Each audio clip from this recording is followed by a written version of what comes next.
Assalamualaikum warahmatullahi wabarakatuh. Pada video pembelajaran kali ini kita akan masuk ke materi pertama di kelas 12 MIPA untuk matematika peminatan, yaitu tentang limit fungsi trigonometri. Namun sebelum kita mempelajari limit fungsi trigonometri, ada materi prasyarat yang harus kalian kuasai terlebih dahulu. Jadi untuk video kali ini kita akan mengulas kembali tentang trigonometri. Kita akan mengulas kembali, yaitu dimulai dari perbandingan nilai trigonometri. Kita mulai dari sudut istimewa. Ada yang masih ingat sudut istimewa? Baik, sudut istimewa itu kita punya apa? Ya, kita mulai dari 0 derajat ya.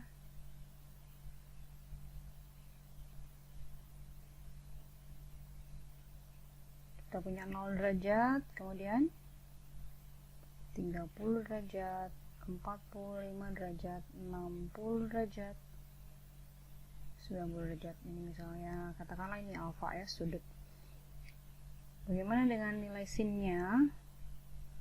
Kemudian cos dan juga tangen.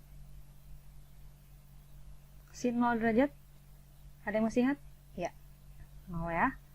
Sin 30 setengah, sin 45 setengah akar 2, sin 60 setengah akar 3, sin 90 1 ya. Bagaimana dengan cos? Nah, urutan cos kalian tinggal membalik saja. Urutan sin cos dimulai dari 1 ya. Cos 01, cos 30 setengah akar 3, setengah akar 2. Ya, urutannya tinggal dibalik setengah 0 ya. Nah, bagaimana supaya tidak tertukar urutannya? Sin dimulai dari 0, beranjak membesar menjadi 1 ya. Cara mengingatnya, lihat ujungnya, sin n ya, itu dimulai dari 0 gitu. Cos belakangnya s ya, itu dimulai dari 1 ya, cukup mudah. Nah, bagaimana dengan tangen kalau lupa? Tangen itu sama dengan sin dibagi cos. Masih ingat ya? Oke, berarti ketika tangen 0 derajat, 0 dibagi 1. 0 dibagi 1, 0 ya. Ketika tangen 30, berarti setengah dibagi setengah akar 3. 1/3 akar 3. Tangen 45, berarti setengah akar 2 dibagi setengah akar 2. 1, tangen 60. Akar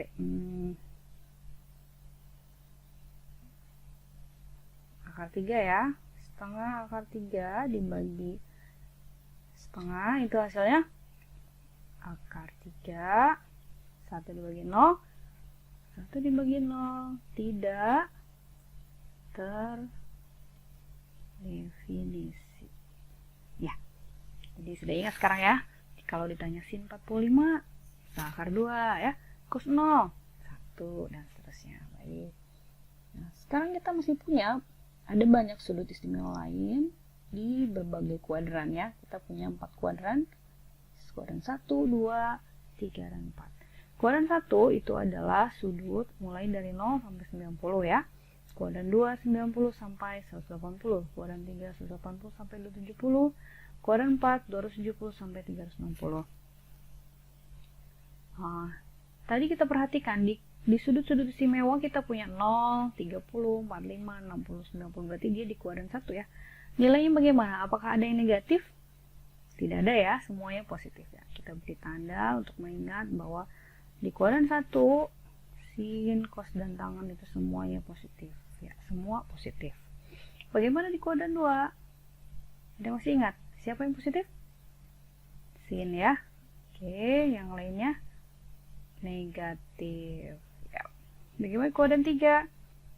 Di kuadran 3 tangen ya yang positif. Ya, yang lainnya negatif. Di kuadran 4 cos yang positif, yang lainnya negatif. Oke. Berarti kalau ditanya sin 150 misalnya ya. Sin 150 itu positif atau negatif? Sin 150 itu di kuadran 2, berarti dia akan bernilai positif ya. Jadi kita tahu dulu nih hasilnya itu positif atau negatif. ya. Nah, selanjutnya bagaimana? Oke, pertama kita harus mengingat dulu bahwa di kuadran 1 itu semua positif. Ya, kita tulis deh. Supaya kita ingat nih, ingat bahwa di kuadran 1 adalah semua positif. Di kuadran 2 sin. Sin saja, sin. Oke, kita mulai buat kalimat nih ya. Kuadran 3 tangan. Boleh pakai ini misalnya. Kuadran 4, ya mungkin kalian pernah menemukan ini ya, untuk mengingat ya di fisika mungkin ya. Jadi semua itu maksudnya di kuadran 1 positif semua. Di kuadran 2 hanya sin, kuadran 3 hanya tangan, kuadran 4 hanya cos ya. Gitu. Oke, sekarang kita mulai ingin tahu bagaimana cara mencari nilainya. Sin 150 itu positif berapa gitu ya. Oke, yang pertama pahami dulu bahwa di kuadran 1 itu ada sudut alfa yang lancip. Ya, kita beri nama alfa. Berarti pada saat 90 dikurangi alfa, itu posisinya masih di kuadran 1 ya. Oke, sekarang kalau 90 ditambah alfa, jelas akan di kuadran 2. 180 dikurangi alfa kuadran 2, 280 ditambah alfa akan kuadran 3, 270 kurangi alfa akan ada di kuadran 3. Ketika 270 ditambah alfa di kuadran 4 atau 360 dikurangi alfa akan ada di kuadran 2. Baik. Nah, sini sedikit ada catatan. Jika kalian menggunakan bantuan sumbu horizontal, ini kesalahan ketik ya. Horizontal itu ini 180 ya atau 360. Maka perbandingan trigonometri tetap. Sin tetap sin, cos tetap cos, tangan tetap tangan. Tapi ketika kalian menggunakan bantuan sumbu vertikal 90 atau 270, maka ada perubahan. Sin berubah jadi cos, cos berubah jadi sin, tangan berubah jadi kotangan. Seperti itu ya. Kita coba tadi ya, kita punya sin 150. 150 tadi di kuadran 2 ya. Di kuadran 2 berarti kita punya ini bantuannya. 90 ditambah alfa atau 180 kurangi alfa. Kita coba dua-duanya ya. Kita misalkan gunakan untuk horizontal. Kita gunakan bantuan 180. 150 itu 180 dikurangi 30 ya. Ya, ini hasilnya 150 begitu ya caranya. Maka dia akan ekuivalen, akan sama dengan sin 130. Jadi kalian abaikan saja 180 dikuranginya. Ya, itu hanya untuk bantuan. Begitu. Maka sin 30 adalah setengah. Gitu ya. Nah, dengan cara yang lain, kita gunakan bantuan sumbu vertikal misalnya. Maka sin 150 adalah sama dengan 90 ditambah 60 gitu. Kalau kita gunakan vertikal berarti 90.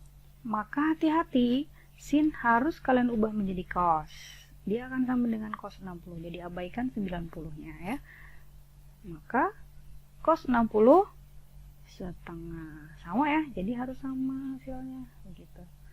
Mau gunakan horizontal 180 atau vertikal 90. Oke. Masih kurang jelas. Oke, kita coba lagi ya. Coba lagi misalnya apa nih? Cos misalnya. Coba cos 210 berapa sih? Baik. 210 kuadran berapa? Kuadran 3. Oke, kalau kuadran 3 berarti kalian boleh mengubahnya menjadi 180 ditambah ya. Ditambah berapa? Tambah 30. Dia akan sama dengan cos 30. Cos 30 berapa? Setengah akar 3. Oke, hati-hati ketika di kuadran 3, cos ini positif atau negatif? Negatif ya? Oke, maka di sini hasilnya harus diberi negatif. Negatif. Jadi hasilnya negatif setengah akar 3. Oke, ini kan gunakan horizontal ya. Bagaimana gunakan vertikal? Oke, kita coba ya. Kalau vertikal berarti ini yang digunakan adalah 270 ya. 270 dikurangi ya. Dikurangi berapa? Dikurangi 60. Maka dia hati-hati berubah menjadi sin 60. Di kuadran 2 negatif, kasih negatif di setengah akar 3. Jadi dia harus sama. Hasilnya nanti akan sama ini ya. Akan sama. Gimana? Cukup jelas? Cukup jelas ya? Atau masih kurang? Baik. Kita coba lagi tambah satu lagi deh. Pak tangan ya yang belum. Oke, tangan 3 300 misalnya, tangan 300. Boleh kalian pilih mau pakai apa. 300 itu di kuadran 4 ya. Oke, berarti kalau kuadran 4 bisa kalian bantu dengan 360 ya. Dikurangi 60 supaya 300 gitu. Maka dia akan sama dengan tangan 60. Tangan 60 berapa tangan 60?